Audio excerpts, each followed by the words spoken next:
नमस्कार मित्रांनो, ओम नमः शिवाय, श्री शिवाय नमस्तुभ्यम. चला तर मग आज आपण एक सुंदर कथा ऐकणार आहोत. तेव्हा तर चॅनलवर नवीन असाल तर चॅनलला सबस्क्राईब करा, लाईक करा आणि शेअर करा. चला तर मग वेळ न घेता व्हिडिओला सुरुवात करूया. कर्माचे भोग. एक अत्यंत धार्मिक राजा होता. तो न्यायी आणि देवभक्त होता. त्यांनी श्रीकृष्णाचे मंदिर बांधले होते आणि एका ब्राह्मणाची पुजारी म्हणून नियुक्ती केली. तो ब्राह्मण अत्यंत धार्मिक आणि समाधानी होता. त्याने कधीही राजाकडे भीक मागली नाही. राजा देखील त्याच्या स्वभावावर खूप खुश होता. राजाच्या मंदिरात त्यांना पूजा करायला लागून 20 वर्ष झाले होती. त्याने राजाला कधीही कोणताही प्रश्न विचारला नाही. राजाच्या घरी एक मुलगा झाला. राजाने त्याला शिक्षित करून विद्वान बनवले आणि तो मोठा झाल्यावर एका सुंदर राजकन्याशी त्याचे लग्न लावून दिले. ज्या दिवशी राजकन्याला लग्न करून तिच्या महलात आणले त्या रात्री राजकन्याला झोप येत नव्हती. ती इकडे तिकडे फिरू लागली. जेव्हा ती आपल्या पतीच्या पलंगाजवळ आली तेव्हा तिला हिरे रत्नांची जडलेली तलवार पडलेली दिसली. राजकन्येने ती तलवार उचलली, बाहेर काढली तेव्हा ती धारदार आणि विजेसारखी तलवार पाहून ती घाबरली आणि भीतीपोटी ती तलवार तिच्या हातातून पडून राजपुत्राच्या मानेवर पडली. राजपुत्राचा शिरछेद झाला आणि त्याचा मृत्यू झाला. पतीच्या मृत्यूमुळे राजकन्येला खूप वाईट वाटू लागले. तिने देवाला प्रार्थना केली की हे परमेश्वरा, माझ्याकडून अचानक हे पाप कसे घडले? माझा नवरा माझ्याच हाताने मेला. तुम्हाला आधीच माहीत आहे, पण मी हे सत्य कोणालाच सांगणार नाही, कारण यामुळे माझ्या आईवडिलांची आणि सासरची बदनामी होईल आणि कोणीही त्यावर विश्वास ठेवणार नाही. सकाळी जेव्हा पुजारी विहिरीवर आंघोळीसाठी आला तेव्हा राजकन्या त्याला पाहून आरडाओरडा करू लागली आणि म्हणाली, माझ्या पतीला कोणीतरी मारले आहे.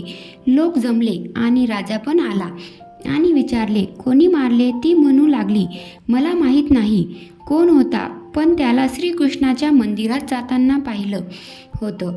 राजासह सर्वजण श्रीकृष्णाच्या मंदिरात आले तेव्हा त्यांनी ब्राह्मण पूजा करताना पाहिले. त्यांनी त्याला धरले आणि विचारले, तू राजकुमाराला का मारलेस? ब्राह्मण म्हणाला, मी राजकुमाराला मारले नाही. मी त्यांचा राजवाडाही पाहिला नाही. यात देव साक्षी आहे. न बघता एखाद्याच्या गुन्ह्यासाठी त्याला दोष देणे योग्य नाही. ब्राह्मणाचे कोणीही ऐकत नव्हते. कोणी एक म्हणत तर कोणी दुसरे. हा ब्राह्मण निर्दोष आहे असे राजाला पुन्हा पुन्हा वाटायचे. पण अनेकांच्या सांगण्यावरून राजा ब्राह्मणाला म्हणाला, मी तुला फाशीची शिक्षा देणार नाही, तर ज्या हाताने तू माझ्या मुलाला तलवारीने मारले मी तुझा तो हात कापण्याचा आदेश देतो. असे बोलून राजाने ब्राह्मणाचा हात कापला. यावर ब्राह्मण फार दुःखी झाला आणि राजाला अधर्मी समजून देश सोडून गेला. तेथे त्याने शोध सुरू केला की त्याला एखादा विद्वान ज्योतिषी सापडला तर त्याला कोणताही गुन्हा न करता हात कापण्याचा कारण विचारावे. त्याला कोणीतरी सांगितले की काशीत एक विद्वान ज्योतिषी राहतो. त्यानंतर तो त्याच्या घरी पोहोचला. ज्योतिषी कुठेतरी बाहेर गेला होता.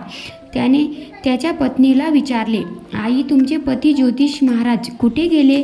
तेव्हा त्या स्त्रीने तोंडातून अयोग्य असह्य शिवीगाळ केली. ती ऐकून ब्राह्मण आश्चर्यचकित झाला आणि मनात म्हणू लागला की मी हात कापण्याचे कारण विचारायला आलो होतो, पण आता मी प्रथम त्यांची अवस्था विचारेन. इतक्यात ज्योतिषी आले. घरात प्रवेश करतानाच बायकोने अनेक वाईट शब्द बोलून त्यांचा अपमान केला, पण ज्योतिषी गप्प राहिले आणि बायकोला काही बोलले नाही.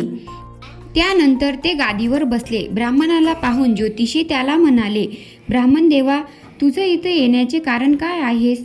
तुझ्याबद्दल तुला काय विचारायचे आहे ते विचार. ब्राह्मणाने ज्योतिषीला एक प्रश्न विचारला, तुमची बायको तिच्या जिभेने तुमचा एवढा अनादर का करते जो कुणाला सहन होणार नाही आणि तुम्ही सहन करता? याचं कारण काय? तर ज्योतिषीने सांगितले, ही माझी बायको नाही, माझे कर्म आहे. जगात तुम्ही कोणाला भेटता म्हणजे मुलगा, शिष्य, पिता, गुरु, नातेवाईक ते कोणीही असो, ते सर्व तुमचे कर्म आहे. ही बायको नाही, माझे कर्म आहे आणि ते भोगल्याशिवाय पर्याय नाही. कोणतीही शुभ किंवा अशुभ कृत्य केली तरी ते भोगावेच लागतात. कर्माचा अनुभव न घेता कितीही वर्ष निघून गेली तरीही ते टाळता येत नाही. म्हणूनच मी माझ्या कर्माचा आनंदाने आनंद घेत आहे. माझ्या बायकोला, पत्नीला शिक्षा देखील करत नाही, जेणेकरून मला भविष्यात या कर्माचे परिणाम भोगावे लागू नयेत. ज्योतिषीने तुमचे असे कोणते कर्म होते? तर आता ज्योतिषीने सांगितले. तर ऐका आता. मी माझ्या मागच्या जन्मी एक कावळा होतो आणि माझी पत्नी गाढव होती. तिच्या पाठीवर एक फोड आलेला होता. त्या फोडाच्या दुखाने ती खूप दुखी होती आणि अशक्त झाली होती. माझा स्वभाव खूप वाईट होता, म्हणून मी तिच्या फोडाला टोचून त्याला आणखी दुखी करायचो. जेव्हा ती वेदनाने उडी मारायची तेव्हा तिची अवस्था पाहून मला आनंद व्हायचा. माझ्या भीतीमुळे ती सहजासहजी बाहेर पडत नसे, पण मी तिला शोधून काढायचो. ती मला जिथे भेटायची तिथे तिला दुखी करत असे. शेवटी माझ्याकडून खूप छळ होत असे. तर ती गावापासून 10-12 किलोमीटर अंतरावर जंगल होते. त्या जंगलात गेली आणि तिथे ती हिरवं गवत खाऊन तिचे जीवन व्यतीत करत होती. पण मला तिच्याशिवाय करमत नव्हते. मी तिला शोधूनच काढले. मी जंगलात पोहोचलो आणि तिथे तिला पाहून मी तिच्या पाठीवर जोरात चोच मारली आणि माझ्या चोचीने तिच्या हाडात छिद्र पडले. यावर अनेकदा प्रयत्न केले तरीही चोच सुटली नाही. मी पण चोच काढण्याचा खूप प्रयत्न केला, पण ती बाहेर आली नाही. पाण्याच्या भीतीने हे दुष्ट मला सोडून जाईल असा विचार करत ती नदीत शिरली, पण तिथेही मला चोच काढता आली नाही. अखेरीस तिने मोठ्या प्रवाहात प्रवेश केला. नदीच्या वेगाने प्रवाहामुळे आम्ही दोघेही वाहून गेलो आणि मध्येच मरण पावलो. मग नदीच्या प्रवाहाने ती ब्राह्मण झाली आणि मी मोठा ज्योतिष झालो. आता ती माझी पत्नी आहे, जी तिच्या तोंडून शिवीगाळ करून मला मरेपर्यंत दुखावेल आणि मी ते माझ्या भूतकाळातील कर्माचे फळ समजून ते सहन करीन. मी त्याला दोष देणार नाही, कारण ते मी केलेल्या कर्माचे फळ आहे. म्हणूनच मी शांत राहतो. आता ज्योतिषीने ब्राह्मणाला विचारले. ब्राह्मणा, आता तुमचा प्रश्न विचारा. ब्राह्मणाने आपली सर्व हकीकत सांगितली आणि विचारले, अधर्मी पापी राजाने माझा निष्पाप हात का कापला? ज्योतिषीने सांगितले, राजाने तुझा हात कापला नाही, तुझ्या कर्माने तुझा हात कापला. तुझ्या मागच्या जन्मी तू एक तपस्वी होतास आणि राजकन्या गाय होती आणि राजकुमार कसाई होता. जेव्हा त्या कसायाने गायीला मारायला सुरुवात केली तेव्हा बिचारी गाय आपला जीव वाचवून जंगलात पळून गेली. मागून कसाई आला आणि तुम्हाला विचारले, इथे गाय गेली आहे का? तुम्ही खोटं बोलणार नाही अशी शपथ घेतली होती.